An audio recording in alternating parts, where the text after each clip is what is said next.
Hello Aquarius, November 2023, ito na po ang inyong reading and let's start. Kuha lang tayo ng ilang messages para sa inyo. As usual, mensaheng gabay lamang po.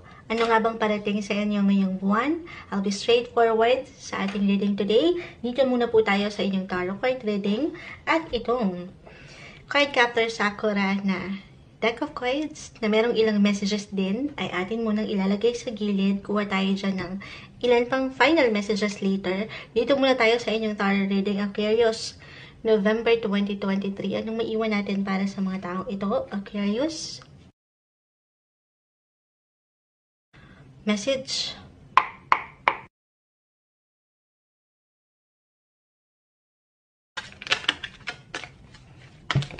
Okay, so may ilang kumpol na pong bumagsak. Okay, spread muna natin. The Nine of Cups ay narito.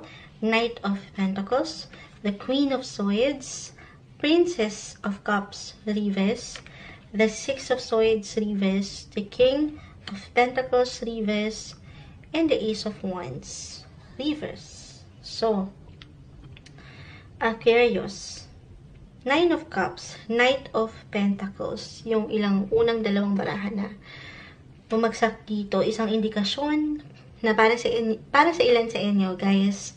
Keep in mind, tayo po ay general message, just only take what resonates, pero hindi imposible na meron kayong matanggap na something positive, good news when it comes to your career or finances. Ano na yan kaakibat na yan, may pag-level up.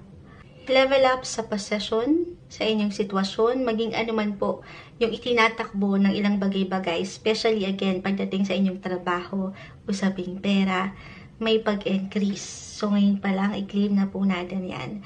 Andito yung contentment at, kumbaga, yung satisfaction na alam mong deserve mo to, lalo pa kung ito naman talaga yung patuloy mong hinaharap, hinahabol, binibigyan ng higit na priority ang trabaho at yung income, yung kita. Okay? Other indication, kung kayo dito sa punto ng inyong work status, kung saan parang meron kayong gustong buuin, simulan, bigyan ng pag-aksyon, kung nanaising mag-apply for a new possession or mag-a-apply na tumaas ang sweldo, walang imposible, guys. Ulitan ko, andito kasi yung ilang kahilingan Minsan tanungin nyo rin yung inyong mga sarili, guys. Ano ba yung matagal nyo na ito marahil hinihintay? Sumasang-ayon ng ilang doggies. Na aking uulitin, November 2023, para sa inyo, Aquarius, walang imposible na makamit nyo ito. Matanggap nyo. Ito lang, may mga pagkakataon, guys, diba? Hindi naman sa lahat hindi sa lahat sa atin ay nabibigyan ng opportunity. Kumbaga, hindi ito kusa na dumarating.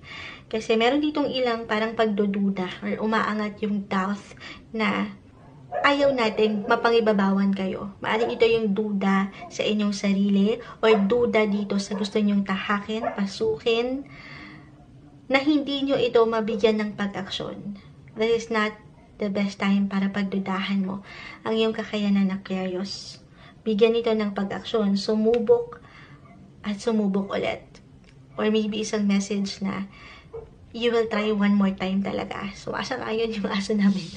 Okay, so susubok at susubok mula dito sa ilang pagsubok ng buhay na parang maraming pagkakataon na hindi kasi dumarating ng kusa itong opportunity na ito. Very good month ito in time para to take action. Bigyan ng pag-aksyon at desisyon yung gusto mo talagang makita na resulta, na puntahan. Okay? Dahil walang imposible kasi yun lang. Nagkakaroon lang ng ilang glitches dito or ilang kabagalan. Minsan, wala tayong higit na higit na kalaban kundi ang ating mga sarili. Kung meron ka pang nakikitang mas better or mas maganda, mas makakatulong para sa'yo work-wise, why not? Okay? Wala namang masama kung magta-try. Sabi ko nga, you will try one more time. Wag lang pangibabawan noong pag-aalala na hindi kaya. Pero syempre pa, ito'y pinaghahandaan or pinag-aaralan kung kinakailangan. Hindi naman kailangan lang din ay pasugod tayo palagi. Kung ano man itong pag-aksyon na ito or desisyon na yung nanaisin gawin this month, marapat na alam mo ang iyong pinapasok, di ba? Totoo naman din yon. You should always know your business, Aquarius. Isa pa, idadagdag ko ito, umiwas lang sa ilang, alam nyo, hindi makakatulong para sa inyo upang marating nyo yung resulta na nais nyo. Kasi meron, sabi ko nga, glitches or even distractions na umaangat dito. Kahit sa simpleng pag-iisip or pakiramdam lamang na pwedeng umangat sa ilan sa inyo, Aquarius. So, focus lang sa iyong kakayanan, dun sa power in you, dahil meron ka yan. Okay? If ever hindi mag-apply ito sa iyo mismo, then maaring meron kang higit na bibigyan ng atensyon at focus sa ilang pangarap mo pa na meron ka sa iyong mahal sa buhay. Syempre pa yung goal, kung saan andon yung kasiyahan, yung happiness na walang pag-iimbot, or walang pagdadamot. Maaring meron kang something, kumbaga, you will pay it forward sa isang tao or ilang mahal sa buhay, especially your family. Maaring meron kang kailangan na higit na iwan ng priority, or merong ikaw, kumbaga, ikaw yung tatayong higit na mag-aalay ng enerhiya sa isang sitwasyon, mapa-emosyon man ito, or may patungkol sa usaping pera. Pero ikaw yung nandyan, ikaw yung tatanggap nung obligasyon na ito. Kasi nga, andito yung magpapahalaga, yung kasiyahan sa'yo na makatulong sa anumang paraan mo. Meron kang higit na ipa-priority sa part na yan ngayong buwan. Para sa inyo, Aquarius, add up tayo. Ayan. May ilang cards, pero yung pinaka-final advice lamang po para sa mga Aquarius, November 2023. Sa paano, ayan, may bumagsak na. Add pa tayo dyan. Self-care, self-love din. Pinakikita ko pala para sa inyo. Kasi parang ang dami yung isipin, mapatrabaho man, pamilya. So, sana wag mo rin kalimutan yung ikaw. Okay? Self-care, self-love, magpaspa, magpaganda. Deserve niya yan. Aquarius, ayan na. So, may dalawang cards dito. The luck, and the fight. The luck and the fight.